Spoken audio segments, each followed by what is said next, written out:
Welcome to the Writer's Life, the place where you get the sights, sounds, smells of my particular writer's life, such as it is, and you also get the truth. I want to ask you to smash that subscribe button and give me a like if you can, and thumbs up and all that sort of stuff. I'm gonna talk to you real quick about luck. Not luck. I already talked about luck, I guess. I should say, really, survivability. That even makes sense. I consider myself a survivor in this business.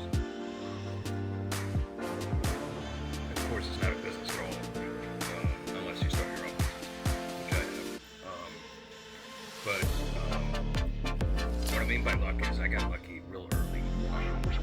I got my first big contract like 9 months after writing school, in my very early 30s. They gave me like $250,000 or a little bit less than that. Getting movie calls from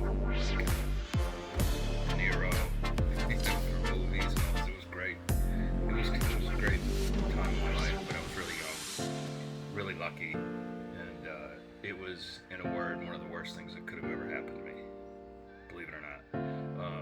At the time, I remember a writing professor of mine was like, "Oh, it's too early. This is too early for him." You know, like maybe a much smaller advance would be better because you can earn that out and then earn out a little bit bigger advance and then earn out a little bit bigger, go like that. But anyway, they gave me all this money and there was no way I was going to earn it out. No way. And once that happens, the publisher doesn't want you back. And then something else happens. The other publishers don't want you either. So it took me it took me years to get back on track. And I was lucky enough to get my rights back.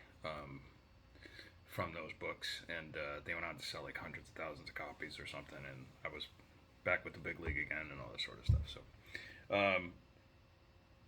you got to be careful what you wish for in the writing business, because you have no control. Once you sign those contracts, you have zero control. You're just a number on a spreadsheet, and if you don't perform, if your numbers are not up to par, this isn't like the days of Hemingway, Fitzgerald, none of that, where like a publisher would nurture you and bring you along, and once you had a publisher, that was it for life. Most of them were family owned. They had their own bookstores. They would serialize your new book in their magazine, and they would often give you loans towards future advances and things like that. They just took care of you. It was a family. Not anymore. Not anymore. Publishers are absolutely cutthroat now, for the most part. I'm not saying they're all bad people, but it's a shyster business, and I've been saying it for years and years and years, which is why, again, the only way you can really survive in this business in 2021 and going forward, for the most part, is to be at least a hybrid author. You could publish a little bit traditionally, but make sure you're putting out plenty of work independently, and that's where you're going to make most of your money. I was looking at my spreadsheet over the weekend, and just in the Amazon, Kindle and paperbacks, I'm well into the six figures. And so, that doesn't count Audible, and it doesn't count Draft to Digital, it doesn't count Google, it doesn't count whatever. And I know people, independents, who are doing like 10 times better than me, so they're doing really great, but it's just what's necessary in this day and age.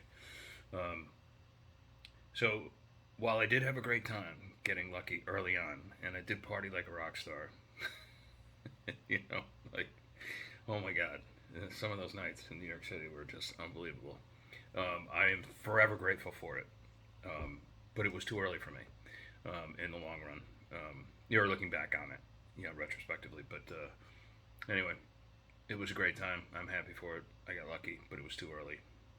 And that's it. That's all I wanted. That's all my message for today. Still, I'm a survivor. I'm here. And there's been lots of ups since then and many downs. And now I'm just sort of even keel. just writing my stuff, putting it out there, and I don't necessarily rapid release. That's not my purpose in life. It just comes out rapidly. So, anyway. Alright, I'm going to get back to it right now, in fact. Alright, I'll talk to you tomorrow. Ciao, ciao for now.